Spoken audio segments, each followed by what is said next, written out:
If you've ever been inside Disneyland with kids, grandparents, or just one really hungry adult, you know that finding the right food can make or break your day.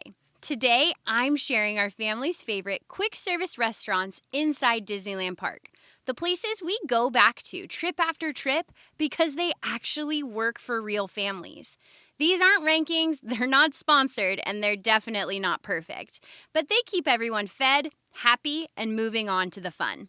Let's get started. Welcome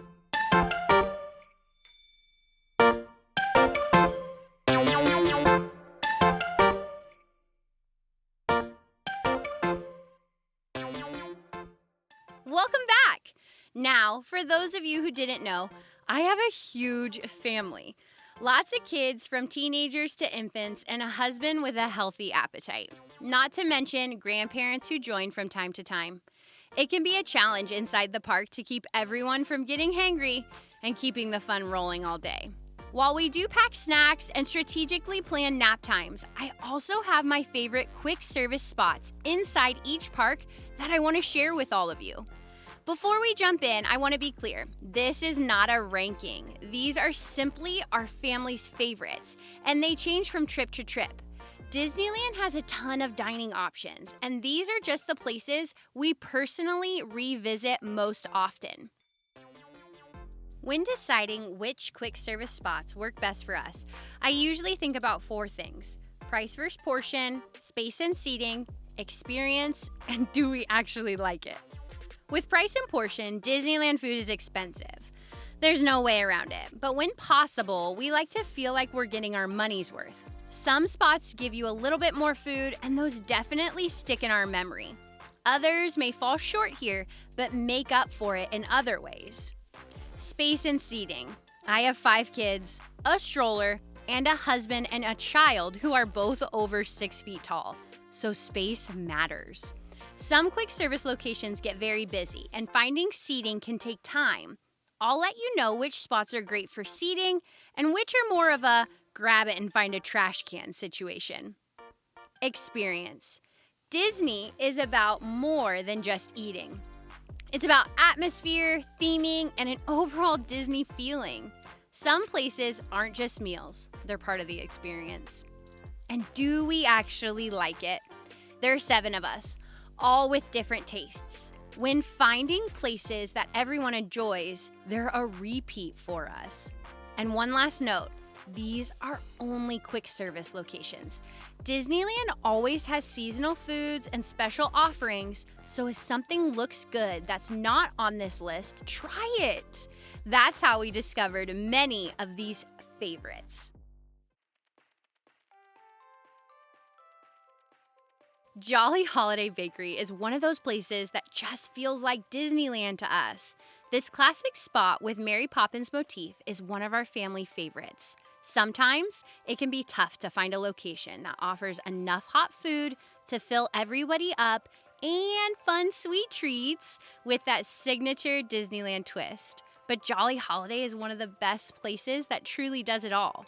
While the proportions aren't huge, you can usually order enough food to share, and the pricing is consistent with the rest of the park, making it feel like a solid value.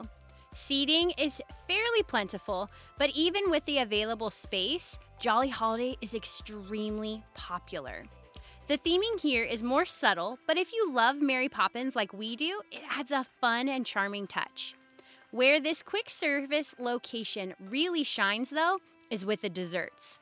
Whether it's a seasonal celebration macaron or the classic Mickey gingerbread cookies, we always enjoy seeing what the sweet treats are going to be during our visit. Overall, Jolly Holiday is a stop we rarely skip. One important thing to keep in mind is the lunch rush can become a little overwhelming, especially with kids. As soon as you start to notice signs that your family is getting hungry, I recommend jumping into the Disneyland app and placing a mobile order. Most of the time, you can find a pickup window within the next 15 and 30 minutes. Once you're heading that way, simply select Prepare My Order while you find seating. The cast members can begin preparing your food, which helps maximize your time.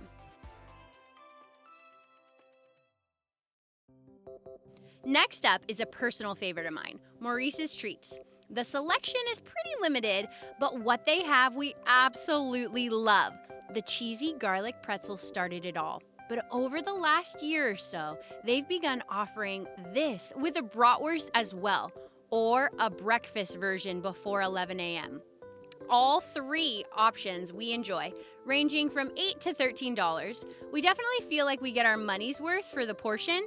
Seating is limited. The only option they have is the seating inside the Royal Theater, which can be hit or miss depending on if a show is going. However, if you have littles that love Tangled or Princesses, getting a snack and catching a show while you eat is a great option.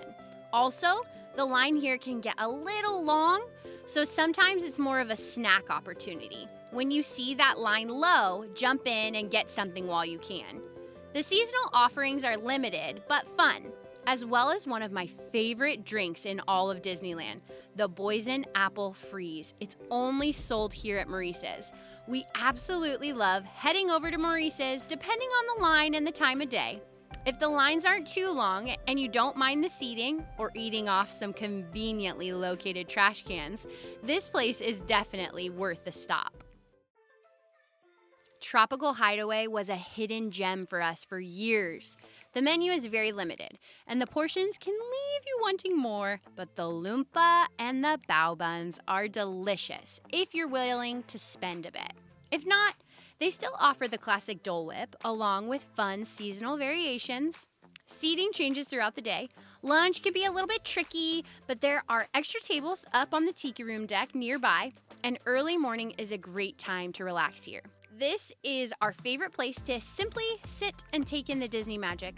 Jungle Cruise boats pass by, Rosita the Parrot adds commentary, and the Tiki theming only gets better as the day goes on, especially at night. With the torches and the water features, we mostly grab hot food here because we're already stopping for the atmosphere and my husband's mandatory Dole Whip. If you're looking for a filling meal, other options may be better, but for the ambiance, this spot is hard to beat. Right down the path in Adventureland is Bengal Barbecue. This quick service location is a favorite for many Disneyland guests. However, if I'm being honest, it's a place our family only visits occasionally. Like I mentioned before, I have a lot of kids and big eaters in my family. And while this is one of the most delicious food options in the park, the portion sizes for the price can feel a little underwhelming. That being said, we've never had anything here that didn't taste amazing. I even discovered that I like Spam and eggs because of the Bengal Barbecue. Seating can be a challenge, and over there by Adventureland Bazaar, you can sometimes maybe end up finding some seats over there, or you can enjoy your skewer while standing at a bench or a nearby ledge. Lines can get long, so mobile ordering is definitely recommended, although even that can get backed up later on in the day. Despite those challenges, the food here is incredible. Most of the menu focuses on meat skewers with a few vegetable options, and the flavors are so good that it may make you reconsider skipping this stop. While we don't visit often because it can be tough to fill up my boys, if portion size isn't a major concern for our family, Bengal Barbecue would be absolutely worth it. The next stop may be a little controversial for some people, but Golden Horseshoe is a regular stop for our family on almost every trip. Hear me out. Yes, the menu mainly features chicken tenders, but they're really good. My entire family can usually get full from just a couple orders. Beyond the food, the seating and the theming are phenomenal. While I do miss the live shows they used to offer, the restaurant still provides 2 full stories of indoor seating, along with several patio tables outside, making it a great place to just sit down and rest your tired feet. The Western Saloon vibe feels like stepping into a classic movie, and the seasonal menu offerings can be surprisingly fun and tasty. Whether it's a soda float or the Nashville chicken sliders, there's usually something interesting to try. Many people say they want something at Disneyland that they can't easily make at home, and I completely understand that. For our family, though, the Golden Horseshoe has become that reliable, comfortable stop where we know everyone will be happy and full. Located right across from Golden Horseshoe in Frontierland, Rancho de Zocalo, like Golden Horseshoe, is a great location if you're looking for generous portions at a reasonable value for Disney dining. No matter where you eat inside the park, you're going to pay a little extra. But with meals typically ranging from $13 to $18, we feel like Rancho offers a strong value for what you receive. Seasonal offerings can sometimes be hit or miss, but there's usually 2 or 3 menu items that our family loves, especially the loaded fries. Seating and space are rarely an issue here. Whenever we travel with our extended family, which can be around 21 people, Rancho becomes a must-stop simply because it can comfortably accommodate all of us. The theming is nice, but more subtle compared to other dining locations, and it feels like a classic Mexican restaurant. But it's located next to Big Thunder Mountain, which adds some fun as the kids can watch the trains racing by. Rancho is always a part of the conversation when we're craving this style of food or need a larger meal with plenty of seating. But if you're looking for a heavy Disney theming, we sometimes choose other options first. Next up is the Mint Julep Bar in New Orleans Square, and there's one reason it makes our list: Mickey beignets. This stop is more about tradition than hunger. It's part of the magic. For about $10, grabbing a bag of beignets is something everyone enjoys. The Mint Julep Bar offers the most fun experience. I'm also a huge fan of New Orleans Square. It happens to be my favorite land in the park. The seating technically belongs to Tiana's, but there usually is room available unless you visit during peak lunch hours. They often feature seasonal variations of the beignets, which can be hit or miss, along with the mint juleps, which my husband loves. We usually stop here when timing works out since the lines can get long. There's just something special about sitting in New Orleans Square with Mickey-shaped beignets, watching the Mark Twain riverboat float by, and listening to jazz music in the background.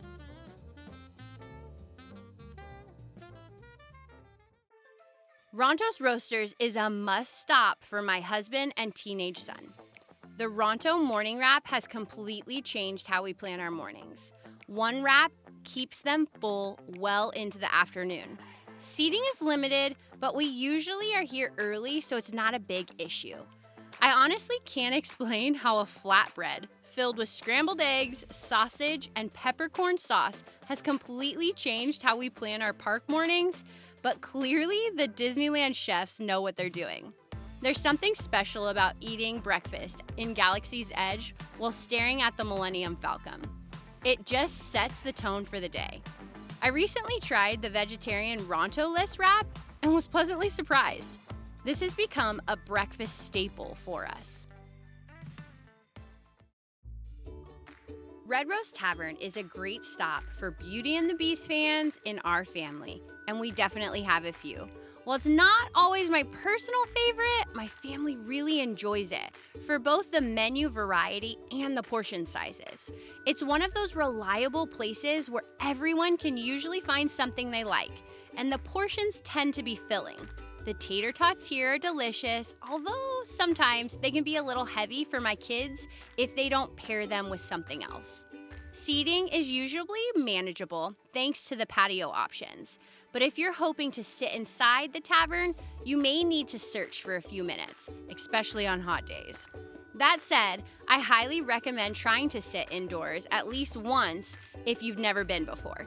The theming is incredibly fun. Designed with Gaston's flair from Beauty and the Beast, you'll notice that there's definitely no shortage of antlers on the walls. Because Fantasyland has limited quick service dining options and it's one of the busiest lands in Disneyland, the lines here can sometimes get pretty long, so planning ahead is helpful. The menu itself is fairly straightforward, offering burgers, chicken sandwiches, and flatbread pizzas. However, the must-try treat is the famous gray stuff. And yes, it's really delicious. They occasionally offer seasonal versions or specialty items, which can be fun to try, but it's hard to beat the original dessert. I definitely recommend adding it to your list and planning to grab a seat inside to fully enjoy the experience. Last on our list of regular stops is Idlewild Snacks, located next to Matterhorn Bobsled on the path towards It's a Small World. The location alone is one of the reasons that this has become one of my favorite stops in Disneyland. This area of the park delivers that classic Disneyland feeling, similar to New Orleans Square. The menu is limited, but everything they offer is excellent. We mentioned the cheesy garlic pretzel bratwurst at Maurice's earlier, but Idlewild was actually the first location to offer it as a seasonal item. They also serve turkey legs, which remain a guest favorite. No matter which option you choose, it's usually filling enough for the whole family. Seating is generally manageable, located near the duck pond, and the area has a relaxing atmosphere. You'll often see the monorail pass overhead, but one of our favorite times to grab the food here is often an hour before the parade. We like to find a bench along the promenade facing It's a Small World and enjoy our pretzel bratwurst and then watch the parade with a great view. While the theming isn't directly tied to Idlewild itself, the surrounding area is part of what makes this location so special. Hearing the sounds of the Matterhorn in the background and relaxing near the Mary Blair design of It's a Small World creates a uniquely Disneyland experience.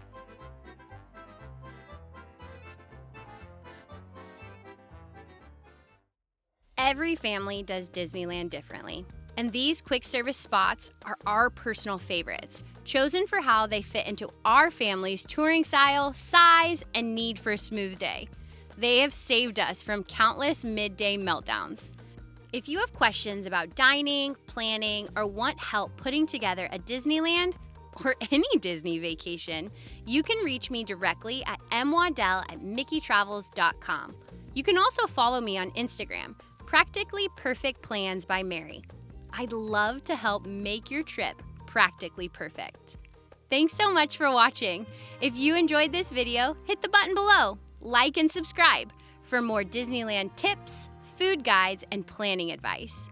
Keep an eye out for my quick service video for Disney California Adventures. See you real soon. No, he did not.